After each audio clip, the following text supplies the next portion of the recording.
Would you turn to Daniel chapter 9, please? Daniel chapter 9, verse 25. Verse 25. Daniel 9 is known mostly for what's known famously as the 70 weeks of Daniel, which is quite perplexing to a lot of people.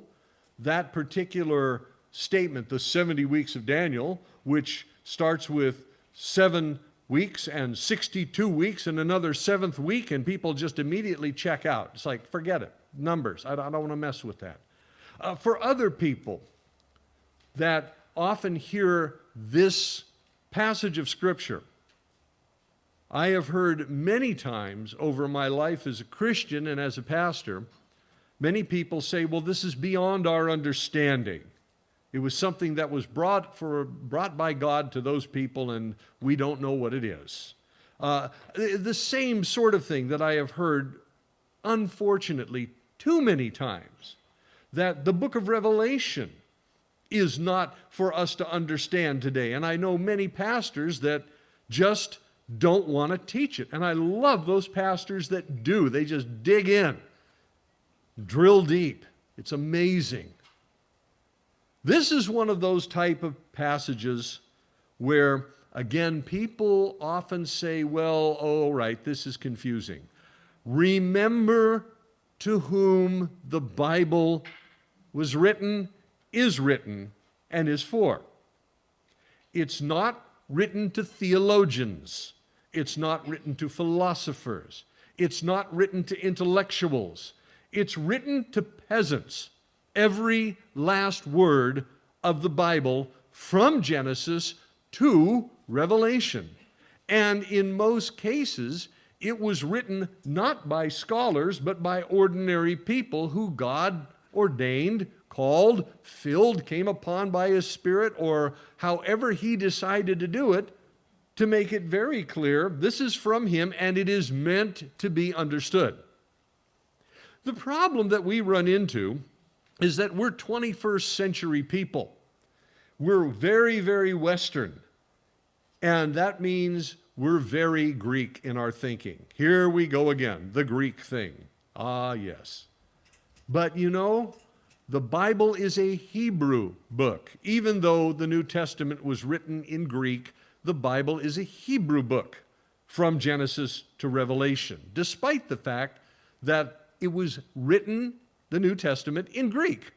So what? The people that wrote it down were still Hebraic. They were Hebrews.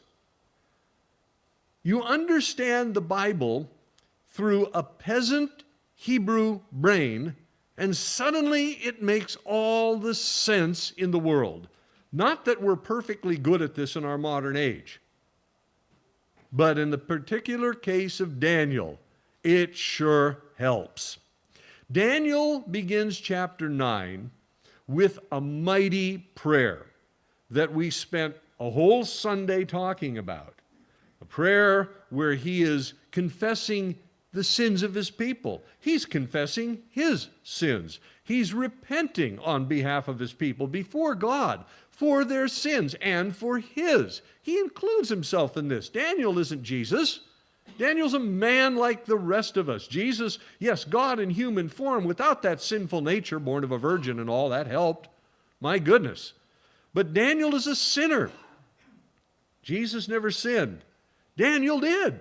He needed to repent. He needed to confess sins. Yes, he was a very good man. He was an extraordinary man. But he leads his nation in prayer, as it were, privately after fasting, sackcloth, ashes, the whole thing. And as he's praying, he gets interrupted by the angel Gabriel, an archangel, as we tend to call the named angels, Gabriel and Michael. And tragically, Lucifer, who became Satan, became utterly evil. Archangels, that's the highest ranking angel there is in heaven that we have ever heard of in the Bible, and we will assume nothing greater than that because we don't want to go outside the confines of Scripture, period. So here is Gabriel, and he said, the moment you began to pray, I was dispatched to talk to you, and I'm going to tell you about your prayer, and here's how we're going to answer it. This is what God is going to do. And what he says, actually backing up in verse 24, he makes this mysterious statement. 77s. Okay, hold that number, 70, all right? 77s are decreed for your people, the Jewish people, and your holy city, the city of Jerusalem. Daniel wants to go back, but he's very old. As far as we know, he never made it back to Jerusalem. He never made it back into the land. He's just too old. But there are new generations that have come up in this Babylonian exile because of Judah's and the remnant with them of Israel, their idolatry. And they're mixing idolatry with the worship of God. And God finally said, I have had enough. And I'm going to take the appropriate just action. I'm going to exile you to Babylon for 70 years. We went into details about that. And now they're at the end of these 70 years, and Daniel is saying, it's about time for us to go back. This is why he prayed. And so Gabriel says, 77s are decreed for your people and your holy city to finish transgression. Not 70 years, 77s. Well, it's been 70 years. We're going to go back, aren't we? Yes, but I'm telling you a lot more than that. This is all part of a gigantic, majestic, perfect plan of God that reaches to the literal end of the world. When Daniel prayed, he prayed what he thought was a vast and important prayer, and it was actually tiny and short-term compared to the answer. The answer is astonishing. So the 77s, not 70 years, 77s. What is that? Okay, we talked about that, but I'm going to remind you in a minute.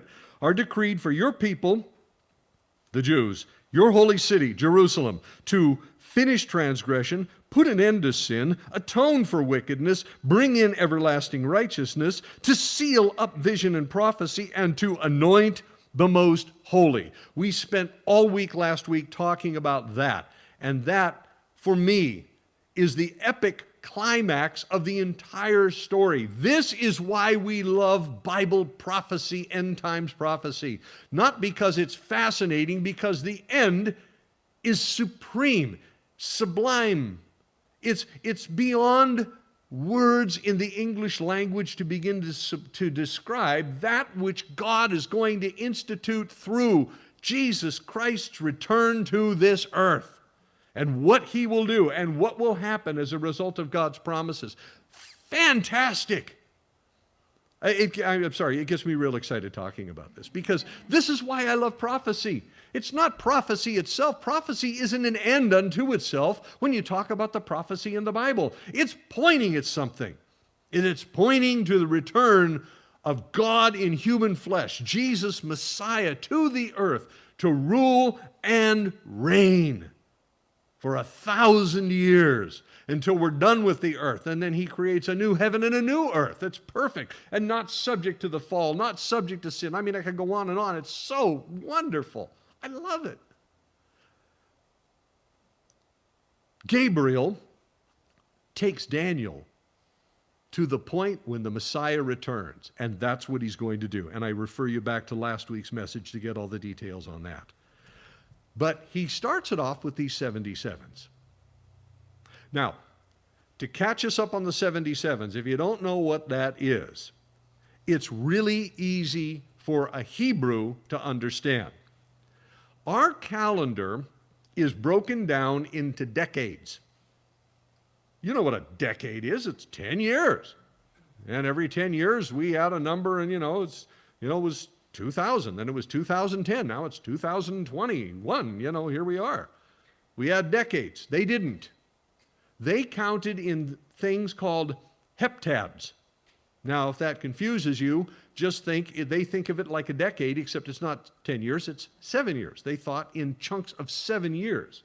Now, we think, well, that's kind of kooky.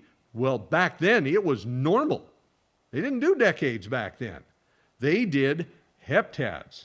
And remember, a heptad was something that God established through Moses. Didn't call it a heptad, at least that's what we call it in English, but it was just a cycle of 7 years where for 6 years in the land, The Hebrews, the Jews, when they settled the land, were to work the land and till the land and harvest and all of that, sow and reap. But the 7th year, you were to let the land lay fallow.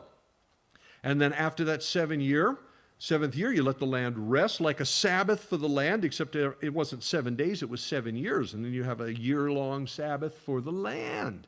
Nobody plants, nobody reaps, nobody sows. It's just you don't cultivate, but you collect whatever God gives you from the land itself, which he promised if you just keep these years, these heptads, the 7th year, the sabbatical year in this heptad, that, man, I'll provide for you. But they never trusted the Lord on that. They seemed to do it a lot in other ways, and then they would cycle back and forth. Yes, we trust him. No, we don't. We add idols. No, we don't. We reject them. All of that. But because they ignored this sabbatical year, this 7th year of each heptad, God, after 490 years, sends them into Babylonian captivity, into exile for 70 years, collecting on every single one of those sabbatical years that the people of Israel didn't keep. And then he lets the land rest for 70 years. Now it's been made up for, and that was the term of their punishment for their idolatry and the purging of idolatry from them. Once they went back, they never really were idolatrous again, maybe in little tiny pockets here and there, but all in all, they had rejected all other gods. It took God 1,200 years from the time he took them out of Egypt until the time he brought them back from exile in Babylon to purge his people from worshiping idols. 1,200 years. That's how bad it was back then. Punctuated by times when they were positively revived and enlightened and saying, no, there is only one God and he is the Lord. Well, 77s, 70 heptads, 490 years. Well, we just saw 490 years. Those are the ones that they skipped the sabbatical year.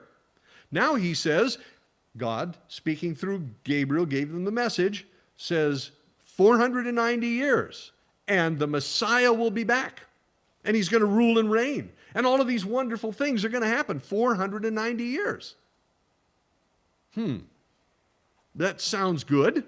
Jesus came, but there's something funny in that number that just kind of, well, what's going on here? Well, let's read on. Verse 25, here it is. Know and understand this. Gabriel, archangel. What did this look like, I wonder? It must have been amazing. Speaking to the prophet Daniel, wearing sackcloth, ashes, dirt on his head, praying. And here is this reverent man and this archangel speaking to him. And he says, Daniel, know this. Understand this. And anybody who's reading this, know this and understand this. Know it, understand it. Understand it, understand it. From the issuing of the decree to restore and rebuild Jerusalem until the Anointed One. The Anointed One is who? The Messiah, Jesus, the Anointed One. HaMashiach, the Anointed One, Messiah. No one understand this from the issuing of the decree to restore and rebuild Jerusalem until the Messiah, the ruler, comes. The ruler. Very important detail. Jesus came, lived, died, rose, and ascended to heaven. Is he right now on this earth ruling this earth? No. Most assuredly not. He is not doing that.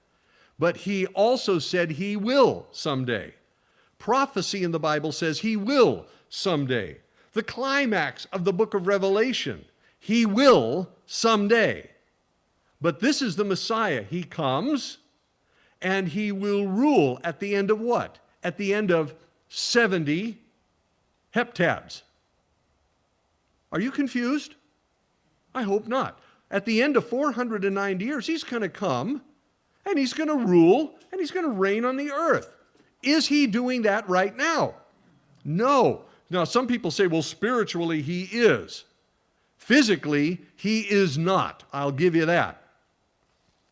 He said that's another day, and that day is most assuredly coming. That's where all end times prophecy ultimately points, to that event.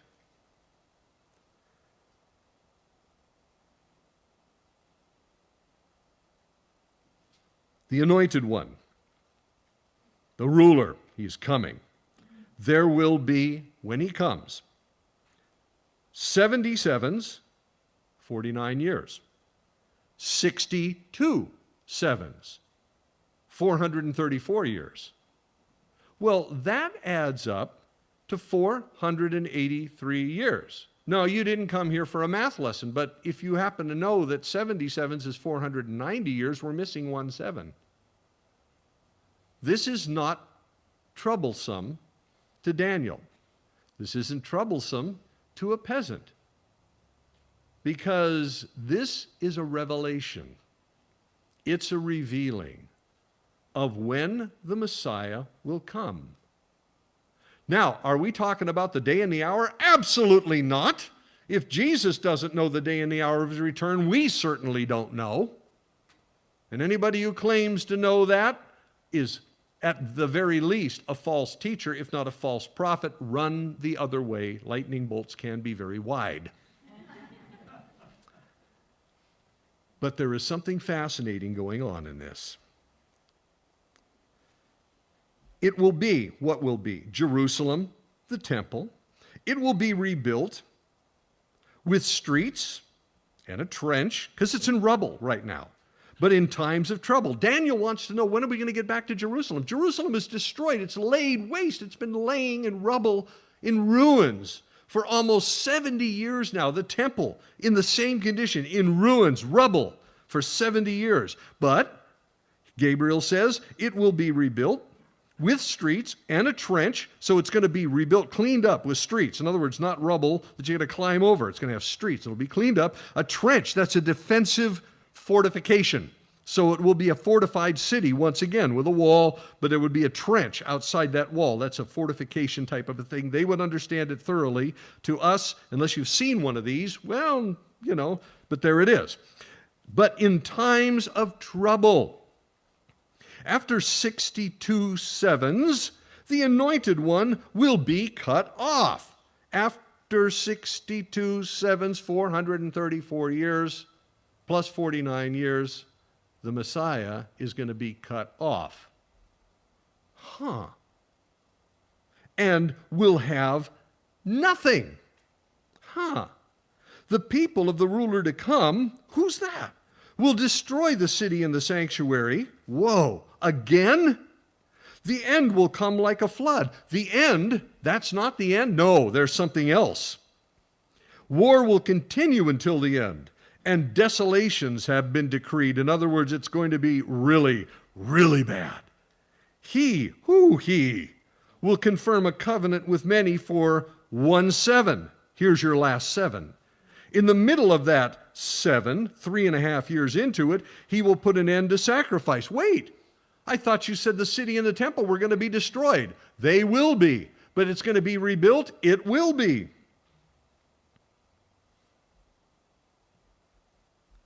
He will confirm a covenant with many for 1 7. And in the middle of that 7, he will put an end to sacrifice and offering, and on a wing of the temple, he will set up an abomination that causes desolation.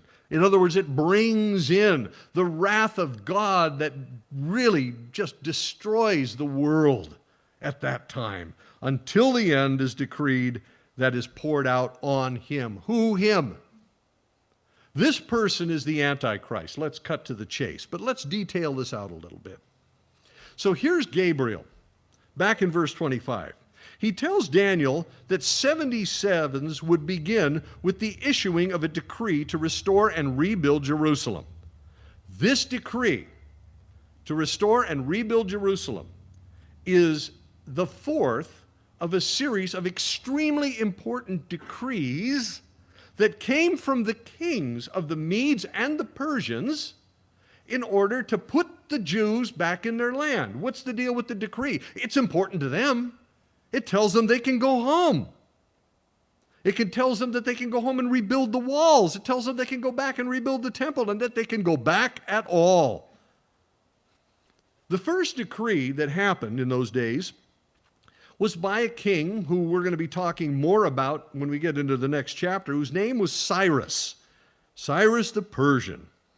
And in 538 BC, Cyrus made this decree that opened up the entire Persian Empire, not just for the Jews, but for all captive people that Babylon had captured and displaced. It allowed all of them to go back home, not necessarily build up a fortified city, not necessarily build up temples again, because there were a lot of people that were attacked and displaced, not just the Jews. But it opened the door for that. What you see on the screen here behind me is a picture of a thing called the Cylinder of Cyrus. That happens to be terracotta clay. It's in the British Museum when it's not on tour, because that's how they wrote these important decrees. They put it on a clay like this thing here. Now, this is not the real thing. If it is, that they're going to be coming through the door with guns and chains in just a minute to get me. But this is a little model of the Cylinder of Cyrus. It's about that big. It's kind of heavy. And it's written with cuneiform all over it, or Akkadian writing. And this is actually the model of the actual thing that exists in the British Museum from Cyrus that tells all the displaced people within the empire that we're going to let you go back. This is an important decree. But this isn't the one that they were waiting for. Now, there was a second decree that comes out by Darius in 520 BC, and we're counting backwards towards the time of Christ. This is in the book of Ezra, by the way. It's in chapter 6, and it's mentioned there, and it's a confirmation of this decree. They had to do that. I guess, is this real? Yes, it's real. Let me give you another decree to confirm it. The third decree was by another guy who you're very familiar with, named Artaxerxes I. You say, why am I familiar with that? You ever read the book of Esther? Okay, you're familiar with this guy.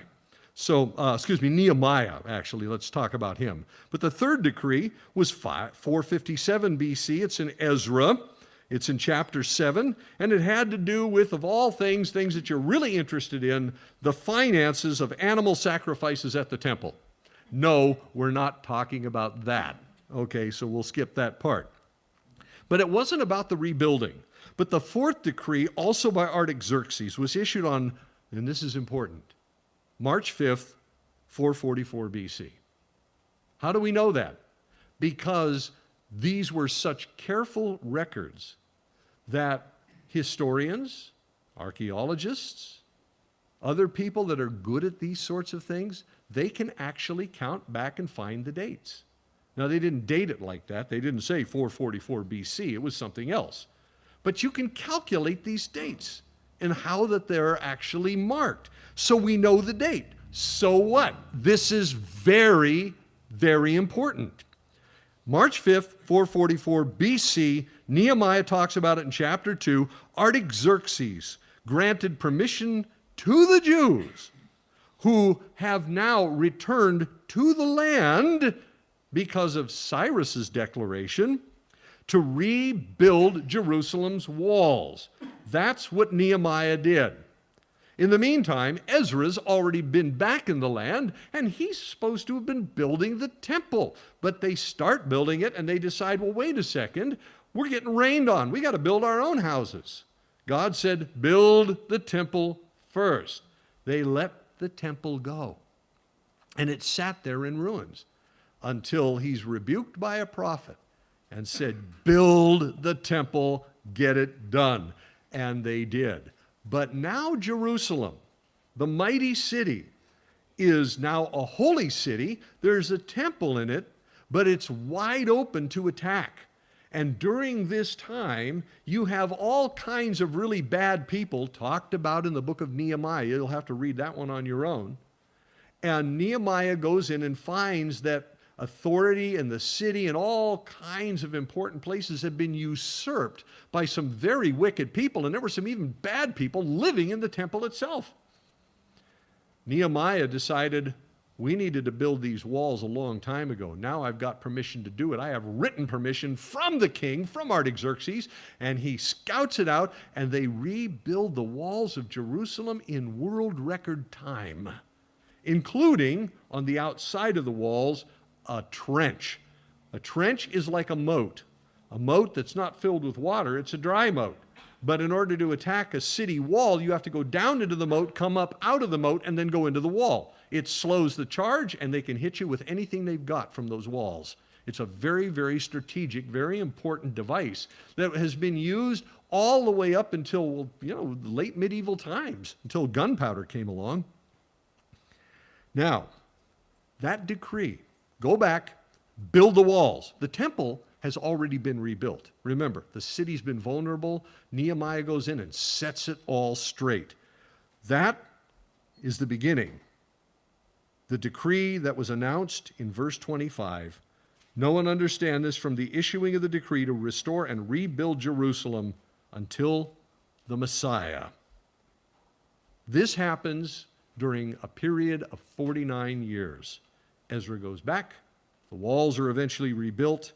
Ezra returns with 42,360 Jews, and they start rebuilding the temple. Nehemiah told us in his book how he was permitted to return to Jerusalem and rebuild the defensive walls of Jerusalem. These events happened during the 49 years of Artaxerxes, capped off with Artaxerxes' decree, and it was followed by 434 years, 69 total sevens. And the Messiah comes. Not returns to rule and reign. That day hasn't happened yet. But you put it all together, 49 years, 434 years, and you add up to 483 years. But that leaves one heptad left. We'll get to that. So look at verse 26. After the 62 sevens, we already had the 7 sevens. After the 62 sevens, with the 7 sevens, the anointed one will be cut off and will have nothing. The anointed one, the Messiah, he'll be cut off and have nothing? Yeah.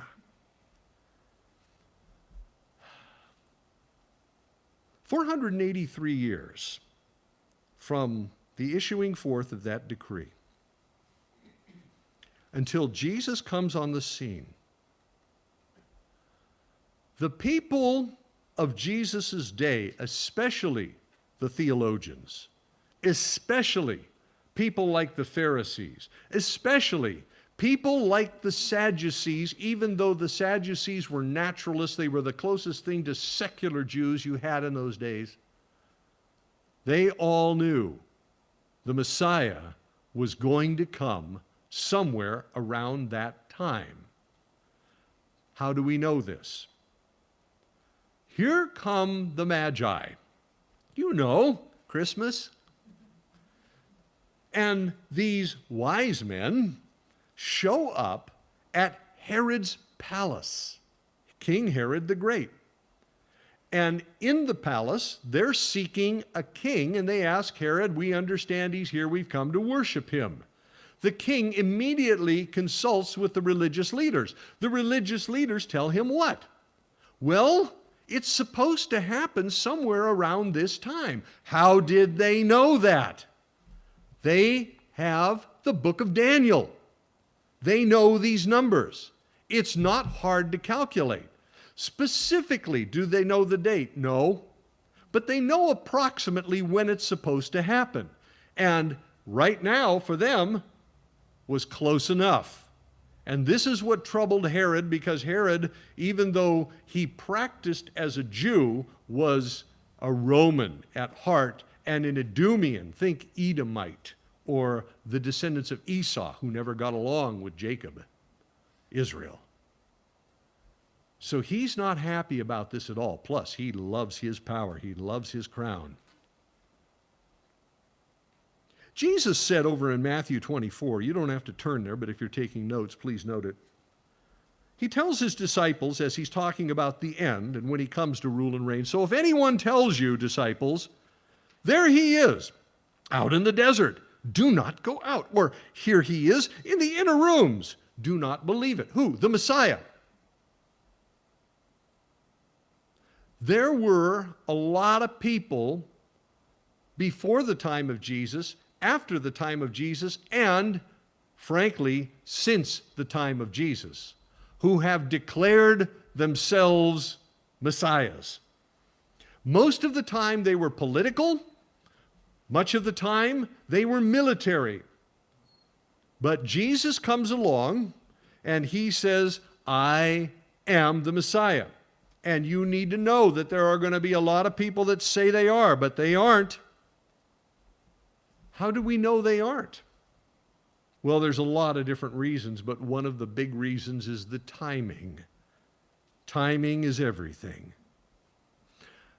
You have these 7 sevens, these 62 sevens, 483 years minus that last heptad, which we'll talk about, where many have tried to calculate the climactic day, the final day of those 7 sevens and 62 sevens. Some people say, you do the math from the time that decree issued forth, and you come up with the time of Jesus' birth. Not really. It's in the vicinity, though. Obviously, the Pharisees from the wise men figured that part out, but no, it's just too vague.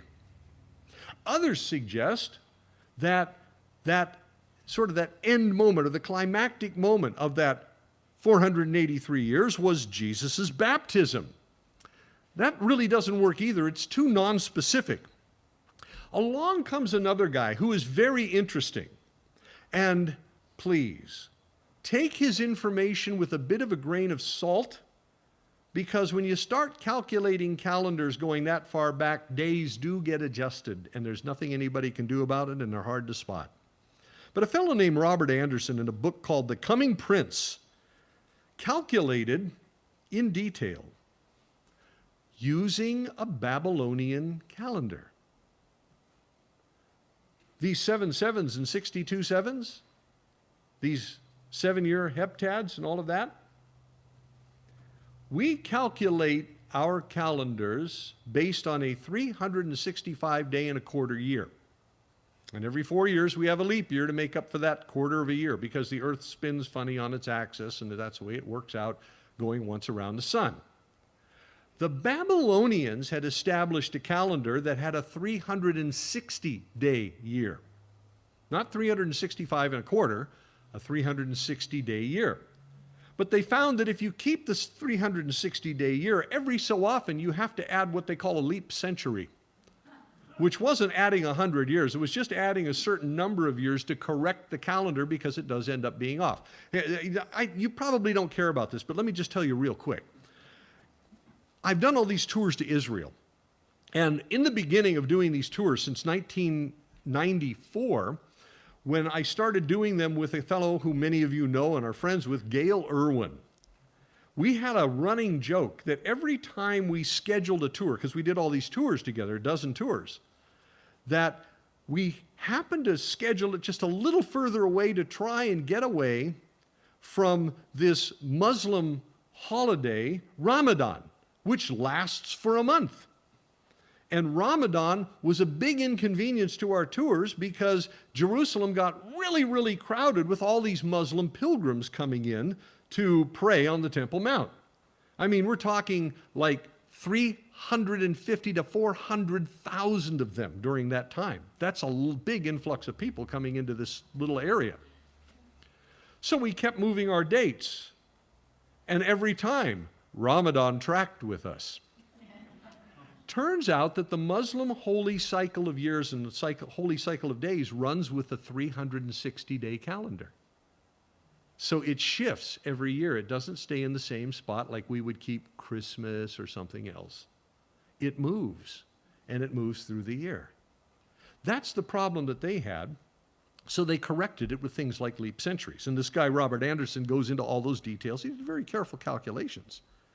But what he came up with was this. Now listen, don't fade out. These are numbers. Yeah, you left algebra class behind. You never want to go back there, but these are numbers, okay? What he came up with was using a 360-day calendar, a Babylonian calendar, calculating from 444 BC, from March 5th, 444 BC.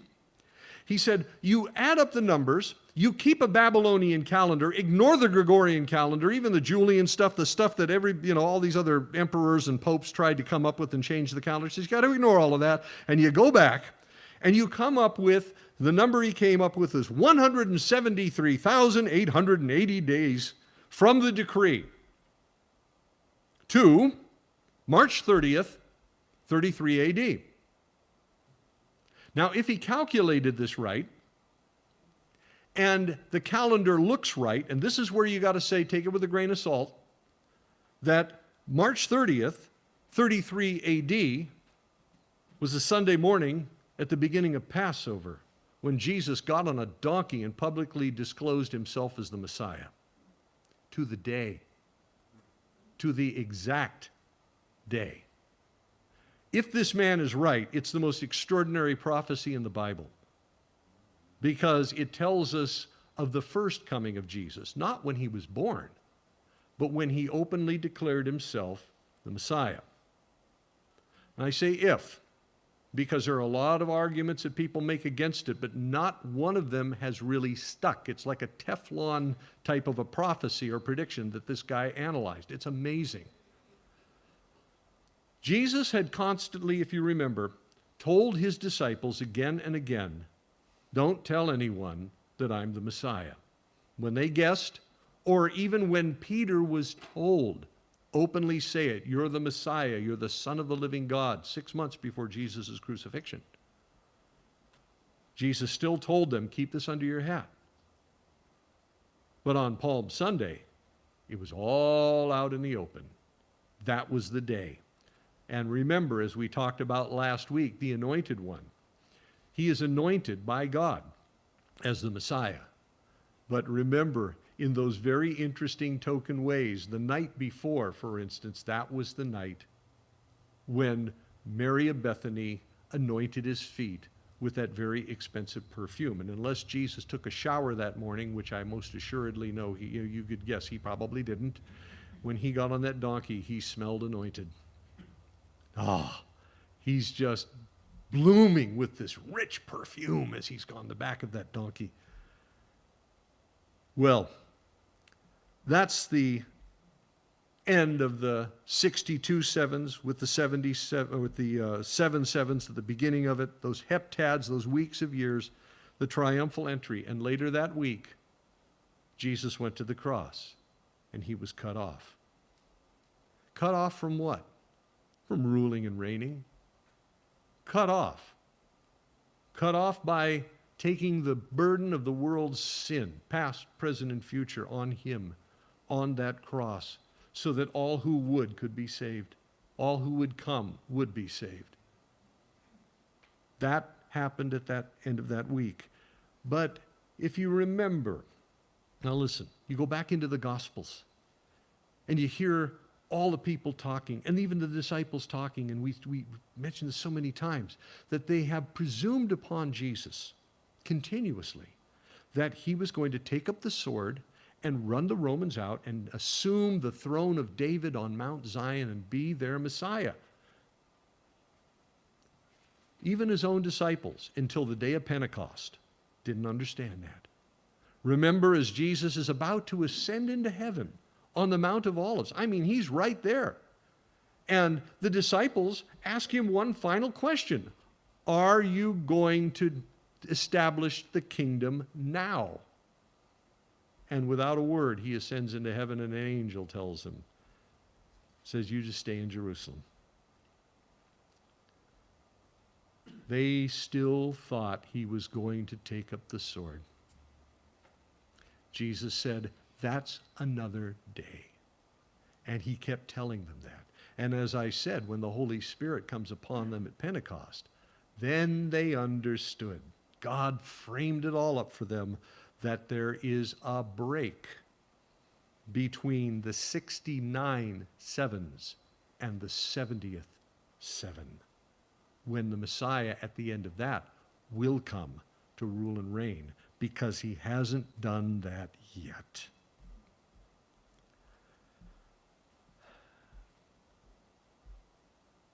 On Palm Sunday, as Jesus was approaching Jerusalem on the back of a donkey, he pulled off on the side of the road. And in Luke 19, verse 42, says that as he approached Jerusalem and saw the city, he wept over it and said, listen to what he said.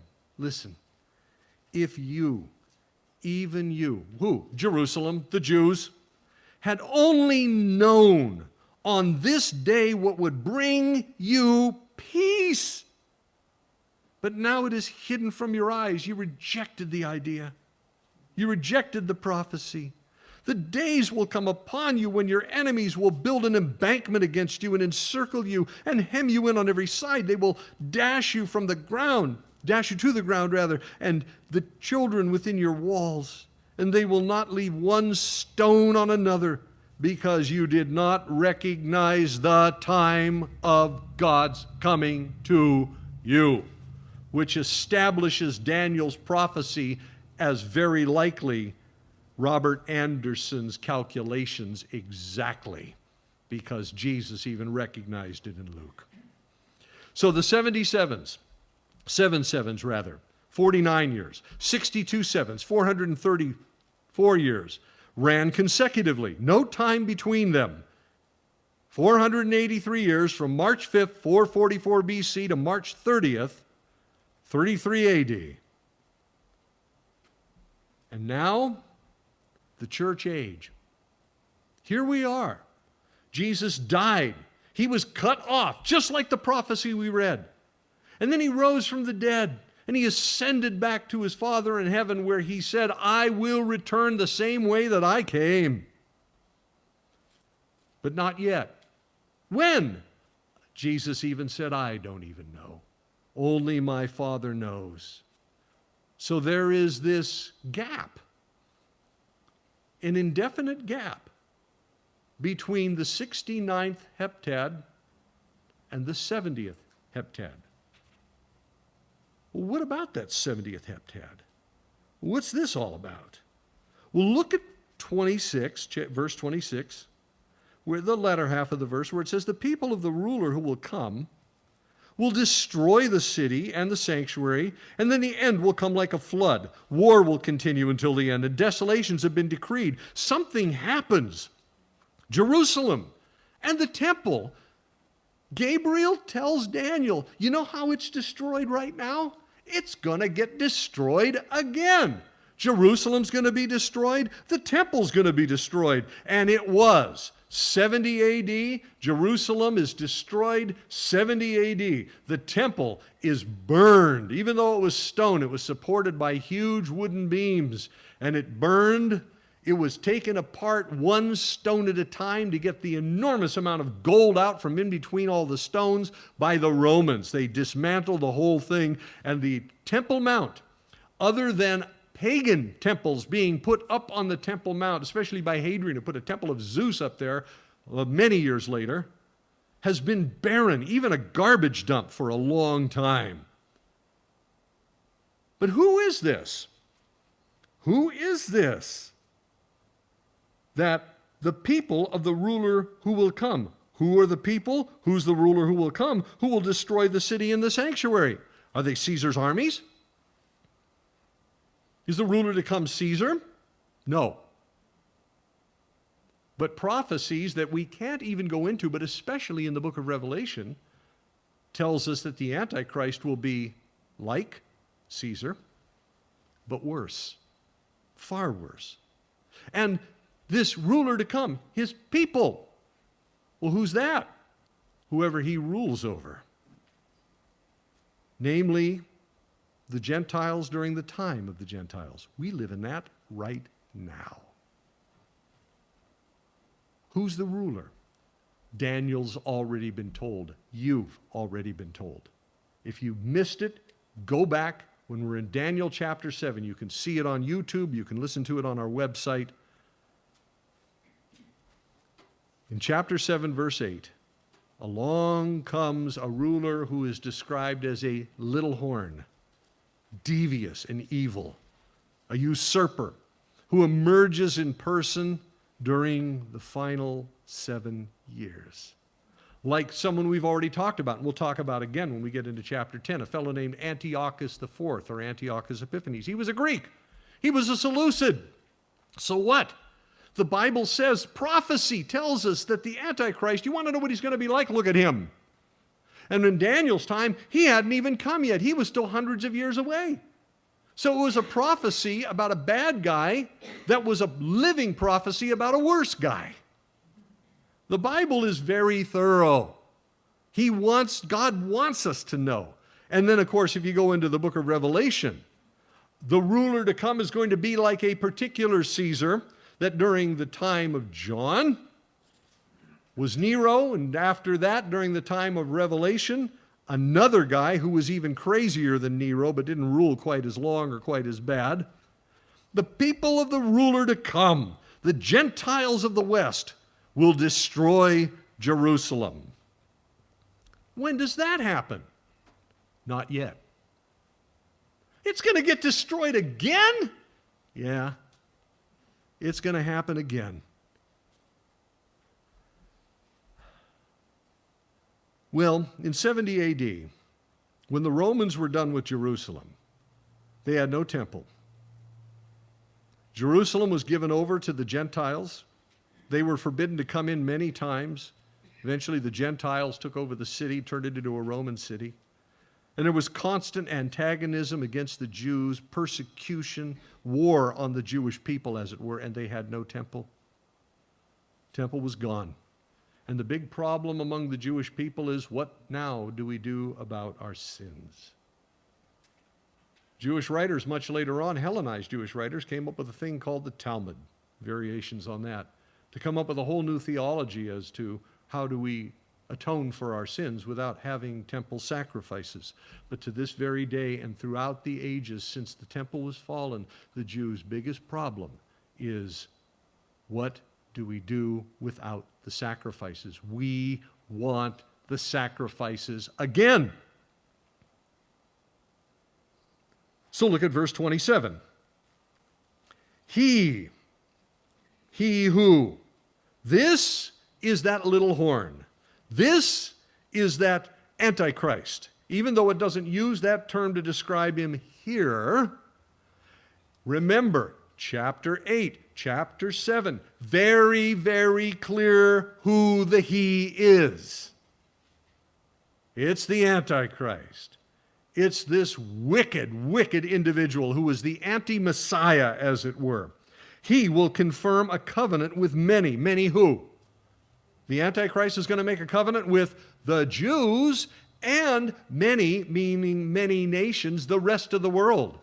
The Jews and somebody who are not the Jews. A covenant, something that is like an unbreakable deal, a very powerful covenant, contract as it were, with many, many nations for 1 7. This is the last 7. And in the middle of that 7, he will put an end to sacrifice and offering. And on a wing of the temple, he will set up an abomination that causes desolation until the end that is decreed is poured out on him. This 70th 7 is not here yet. How do we know for sure? First of all, when we get to the last chapter in Daniel, which we're really close to, there is another set of numbers used. And it's very interesting. It's about 3 years, 3.5 years, and so forth. But an exact set of numbers. That from the time of, listen, this event that I just mentioned, I'll describe it, what's happening in just a second, where an abomination that causes desolation is set up in a wing of the temple. Jesus even talked about this. He even quotes Daniel. He said, Daniel said that from the day that happens until the day the Messiah sets foot on the Mount of Olives is an exact number of days. We can know that day. So How is it that Jesus said no one knows the day or the hour? Because he's talking about a different day. A different day that is often referred to as the rapture of the church. If we go with something that, oh my, I just can't do today, the model that Jesus gave over and over and over again when his disciples asked about his coming, the model, like a living parable, of a Jewish wedding. The rapture of the church happens at the beginning of the 7 years. When is that? That's when no one knows. That's when no one knows. Well, there are other scriptures that might apply to that. There certainly are, but we don't have even the time to breach that one today, and I don't intend to any time in the near future. Let's just go with this. Because you all have seen the Galilean wedding or the movie Before the Wrath or what have you, that goes into such details on how Jesus used that. And if you're wondering, well, the rapture some people say this, the rapture is a recently invented doctrine. No, it's not. And I can prove it just simply by asking any Christian who would say that the question, do you believe in the resurrection of the dead? It's the last tenet in the Apostles' Creed, that we believe in the resurrection of the dead. Here's the question. What if you're alive when the resurrection of the dead happens? That's the question that Paul answered to the Corinthians in 1 Corinthians 15 and to the Thessalonians in 1 Thessalonians 4. What if you're alive when the resurrection of the dead occurs? That's the contingency. The main doctrine is the resurrection of the dead. If you're alive at the same time that occurs, then you are changed in the twinkling of an eye, caught up to meet them in the air and so be together with the Lord forever. That's the rapture of the church. So, it's not a new doctrine. It's an ancient doctrine, and they believed it all the way back then in detail. The 70th seven begins with the rapture, or around that time, and continues until the actual physical return of Jesus the Messiah to the earth. It will be a time, 7 years, of false peace, punctuated in the end by cataclysmic upheaval, a time described by Jesus in Matthew 24 as a time of great distress or great tribulation.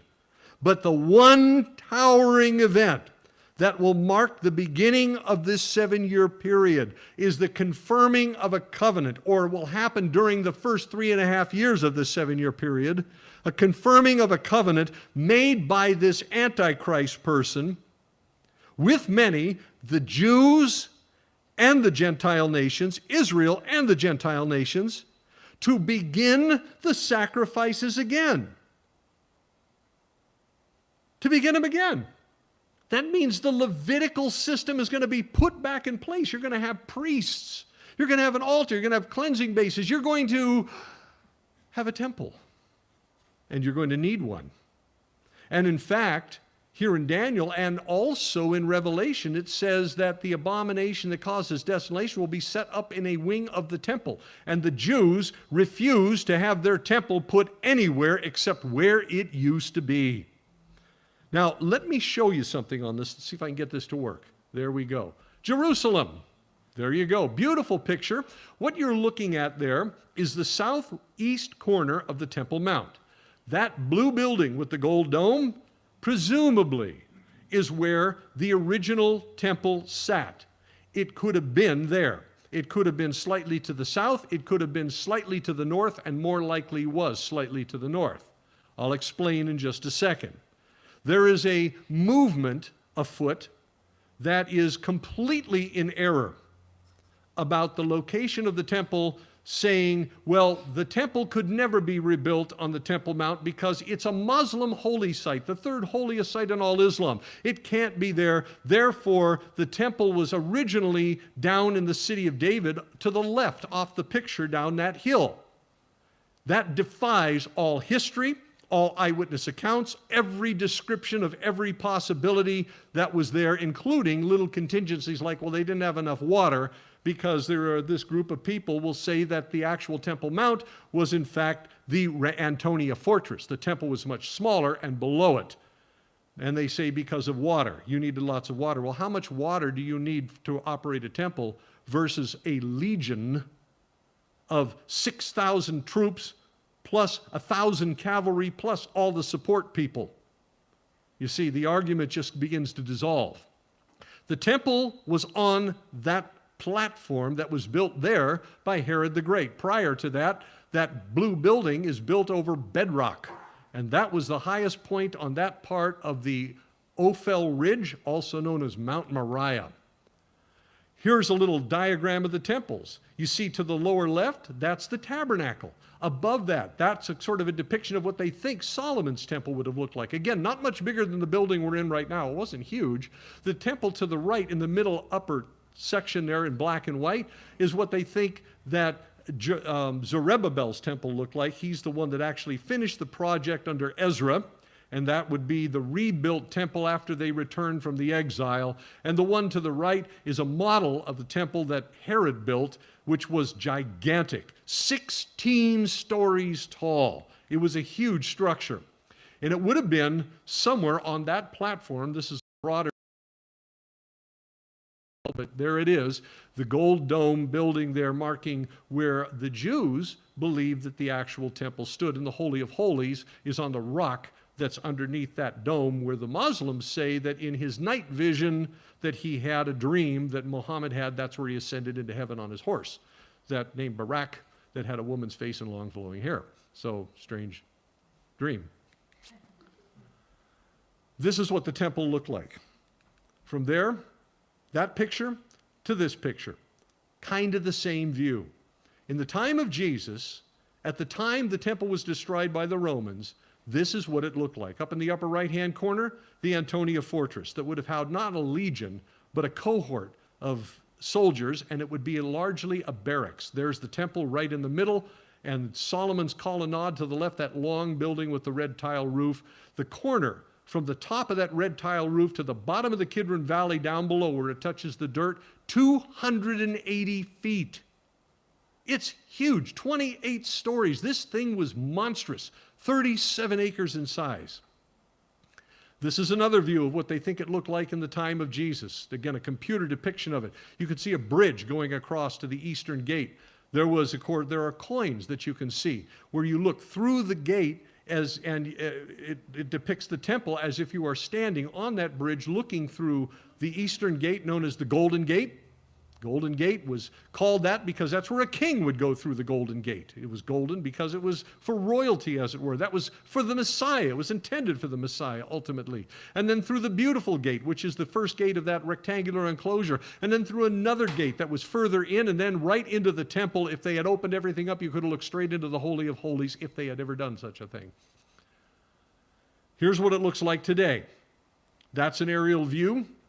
And if you'll notice, slightly to the right of that, once again, that octagonal building with the gold dome, to the corner, to the right, upper right-hand corner of that sort of that trapezoidal platform that you see there, there is that little dome right there.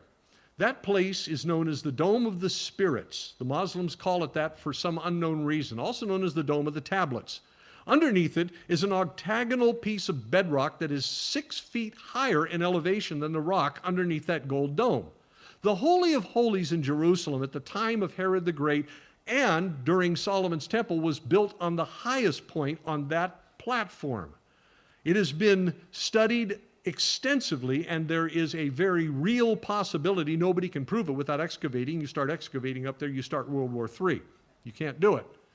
But that may be the location of the Holy of Holies, right there under that dome. When you go to visit the place, as some of you know, and you've been to Israel with me and to Jerusalem with me, you know that the Muslims hate for you to do Bible studies there. But it's a very interesting place to do it. And of course, I thought that looked sort of foreboding, so I put it up there. That's a recent fire near Jerusalem, and the end is near. But here's what I want you to see. Before we start this, and I'm going to have you hit this in just a second, Jacob. This hit the news less than a week and a half ago. And again, people say, well, how in the world will the Jews ever be able to be on the Temple Mount and be allowed to pray on the Temple Mount? Is that possible? Will it ever happen? And the answer definitively up until a week and a half ago was there is no way. The Waqf, or the Waqf, if you want to call it that, the ruling council, the Muslim ruling council of the Temple Mount, along with a fellow named the Grand Mufti who runs the thing, would never allow Jews up on the Temple Mount to pray. There have been riots that started where people have died when Jews have snuck up on the Temple Mount to pray. No way could they ever put a temple on the Temple Mount. Really? Watch this. It's a slow process that has flown. Jerusalem's Temple Mount compound is one of the flashpoint sites of the Israeli-Palestinian conflict. It's the holiest site in Judaism and the third holiest in Islam. Up until a few years ago, Jews were not allowed to hold prayers there. Any Jew even suspected of doing so, even whispering a prayer, was detained and barred from the site.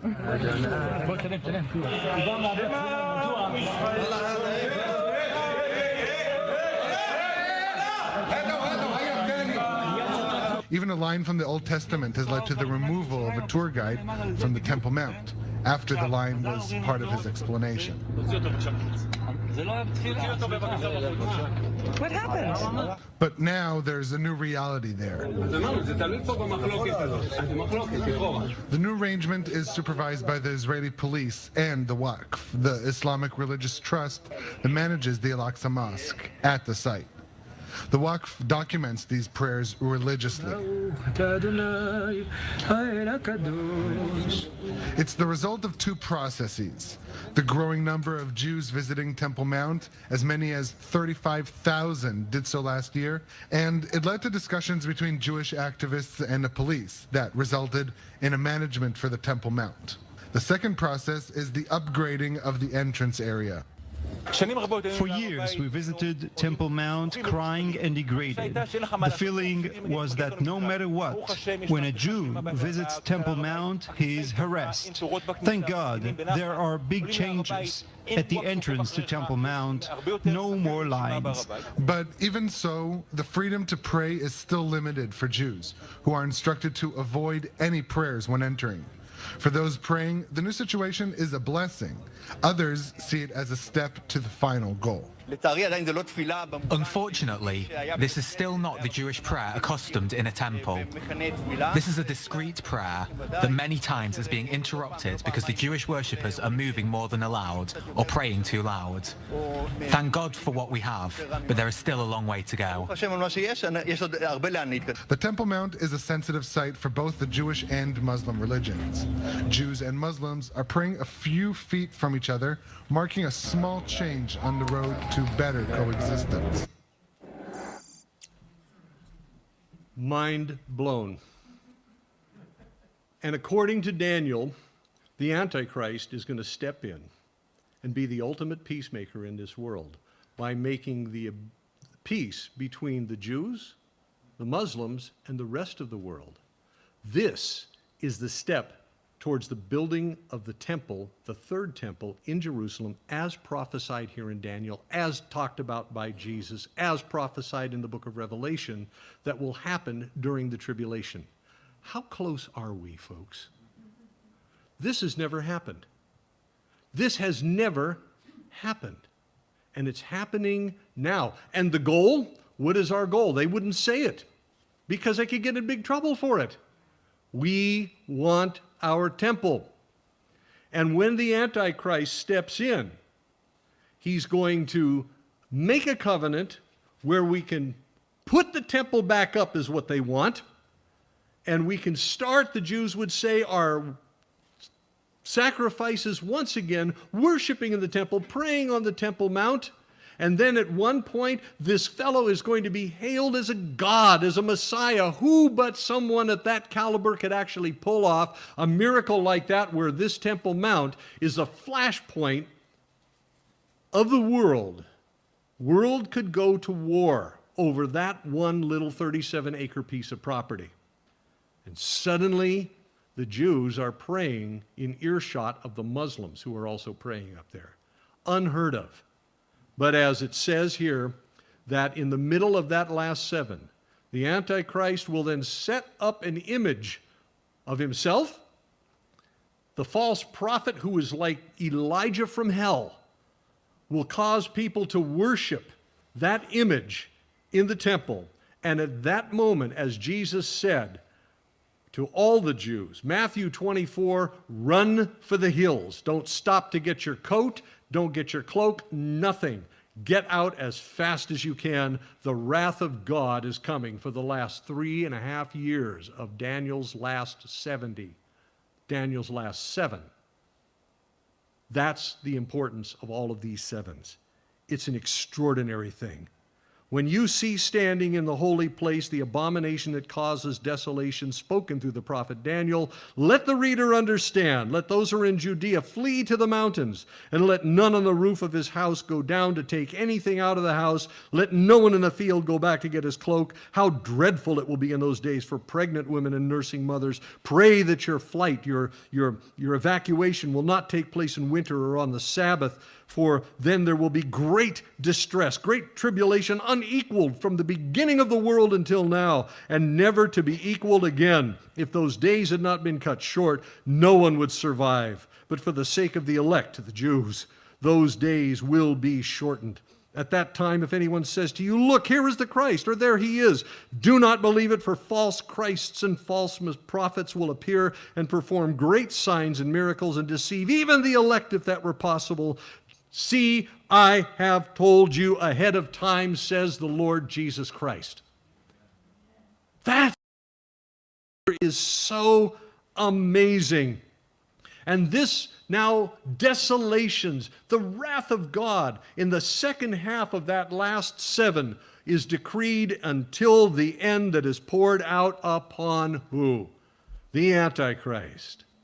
He will not last. And as the book of Revelation says, that when Jesus returns and puts an end to Armageddon with a word from his mouth, it's over. The Antichrist and the false prophet are thrown alive into the eternal lake of fire that burns forever and ever. A fitting fate for them. How's that for a prophecy update? And you weren't even expecting it. An astonishing times that we live in. Are we in that last 7? No. But you can see it approaching faster and faster and with more clarity. And sure, what you saw in that video, it can go away. But it'll be back, because now the precedent has been set. And all it's going to take is a leader who is sly enough, slick enough, evil enough to pull off this coup, which appears to be peace, that when he breaks it, it's merely a ploy to get him worshipped as a god on earth. I'm so glad that Jesus comes back to ruin his whole plan and rule and reign just as prophesied here in Daniel.